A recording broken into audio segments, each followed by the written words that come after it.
내일 이재명 전 대표가 당대표 연임 출사표를 던집니다. 사실상 단독 출마, 추대 분위기 아니냐는 해석이 많았는데 오늘 내가 친노 친문의 목소리를 대표하겠다. 도전장을 내민 사람이 있습니다. 1인 정당화가 다양성과 역동성을 제외하기 때문에 그런 점을 극복해야 되겠다. 이번 월드컵에서 아르헨티나가 우승할 거니까 그냥 경기를 하지 말고 3대 0으로 아르헨티나가 승리하는 걸로 정리합시다. 이런 거하고 비슷한 이야기잖아요. 통화를 해서 안 나오는 게 좋다. 그렇게 얘기를 했습니다. 지금 어차피 이재명 대표는 총선 승리로 이끌었고 우리 민주당의 절체절명의 목표인 정권교체에서 차기 대통령 후보로 가장 강력한 지지를 받고 있습니다. 당원들의 지지가 이 대표님을 지지하는 율이 80%가 지금 넘어간다고 하고 어떻게 어쩔 수가 없는 상황이 돼버린 것 같습니다.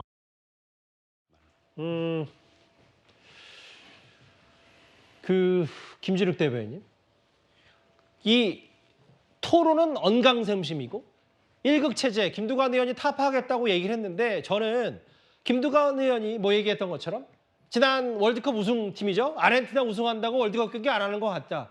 게임 해볼만 하다. 뚜껑 열어서 이재명 전 대표 도전하겠다고 했는데 뭐 이 자체보다 다음 화면을 보면 실제로 이재명 전 대표의 강성 지지자들이 막 개딸들이 이래야 자기 몸집 커진다고 생각한다. 이게 사실상 추대면 민주당에서는 안 좋으니까 원래 애초에 누구라도 나왔으면 좋겠다는 게 친명들 생각 아니었어요. 근데 개딸들 생각은 좀 다른 것 같아요. 처음에는 경선으로 가는, 단독으로 입후보하는 것보다는 경선으로 가는 게 좋겠다라고 생각을 했겠죠.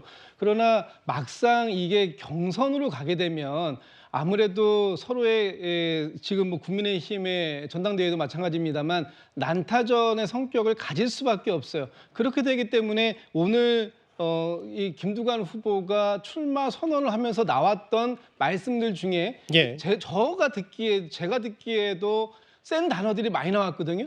뭐 이를테면 제왕적 당대표라든지 뭐 1인 정당이라든지 맞아요. 그동안 민주당에서 사실상 들어보지 못했던 얘기들, 뭐 민주당을 비판하시는 분들은 그렇게 하시는 분들도 계셨습니다만 민주당 내에서 민주당의 당대표를 향해서 어떤 칼날을 들이댔던 사안들이 없었기 때문에 오늘의 발언들이 좀 세게 비춰졌던 것이다. 그래서 아마도 강성 지지층에서는 야, 이렇게 가다가는 전당대회가 상당히 진흙탕 싸움으로 갈 가능성도 있겠다. 이러다 보니까 아마 김두관 후보에 대한 그런 또 비판의 목소리도 지금 계속해서 커지고 있는 것 같습니다. 네, 이현정 의원님 이런 것 같아요. 그러니까 모르겠어요. 그러니까 이게 이재명 전 대표 일극 체제에 대한 여러 당내 목소리도 있으니까 누군가 일단 대항마 전당대회 형식은 좀 갖춰야 되지 않냐라 해서 뭐 예전에 친문 쪽에서인가요? 아니면 86 운동권 중에서 이인영 의원 나가라 라고 했는데 또 막상 누군가 나오니까 뭐 강성 지지층의 비난이 쇄도하고 이런 분위기를 어떻게 파악하십니까? 이게요.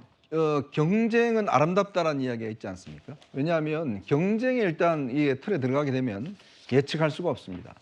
소위 있는 나비 효과라는 게 있습니다. 어떤 나비의 작은 날개짓이 뭐 여러 가지 과정을 거쳐서 어떤 지역에 가서는 폭풍우가 될 수가 있거든요.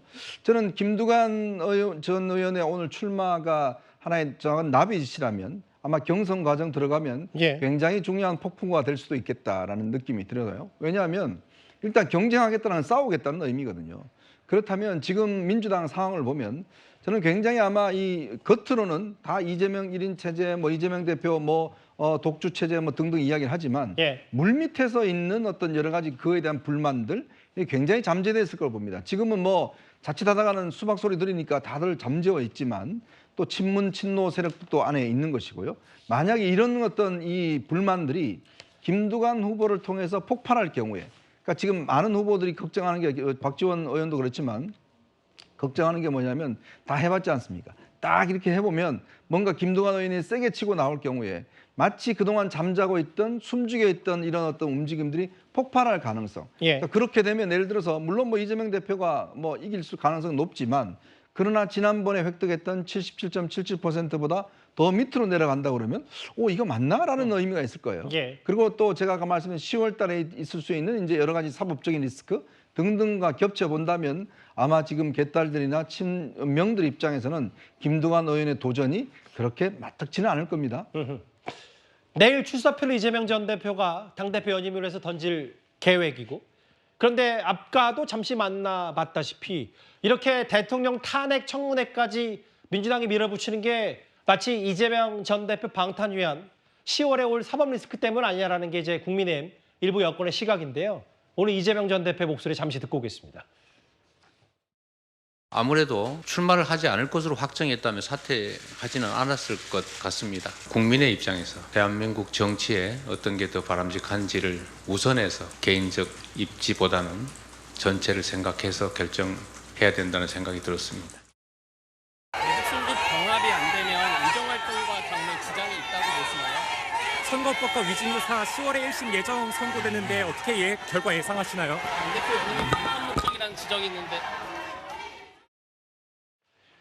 이재명 전 대표의 정치적 행보와 법적 이 순순을 한번 합쳐서 만들어봤어요. 민주당 전당대회는 8월 18일이고 내일 출사표 던지죠. 그런데 9월 6일 선거법 위반 결심 동판 두 사건 1심 선고 10월에 나온다.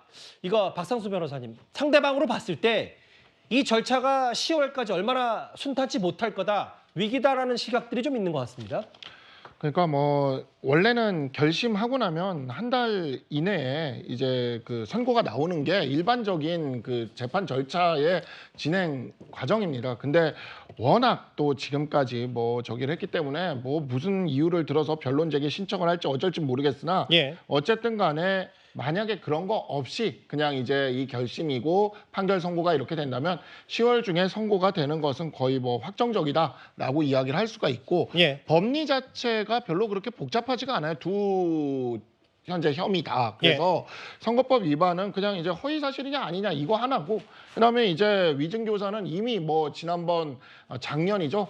작년에 구속영장 할 때 법원에서도 그 혐의에 대해서 소명된다라고 한번 판단한 바가 있기 때문에 이 법리 자체가 결국 복잡한 게 아니어서 판결은 우리가 상식적으로 예상할 수 있는 판결이 나올 수가 있는데, 문제는 그와 같은 상식적인 판결이 나왔을 때 단순히 벌금 100만 원 이상, 선거법 같은 경우 벌금 100만 원 이상만 나오더라도, 그리고 그 위증교사 같은 경우에 집행유예 이상만 나오더라도 민주당과 그다음에 또 이재명 전 대표죠. 이재명 전 대표에게 굉장히 치명적인 결과로 이어질 수가 있기 때문에 현재 10월 이후에 이 우리나라의 정치 상황은 지금과는 전혀 다른 그러한 상황으로 흘러갈 가능성이 있겠다라고 생각합니다. 그 내일 또 이재명 전 대표가 어떤 메시지로 당대표 연임을 준비하는지도 잘 지켜보겠습니다.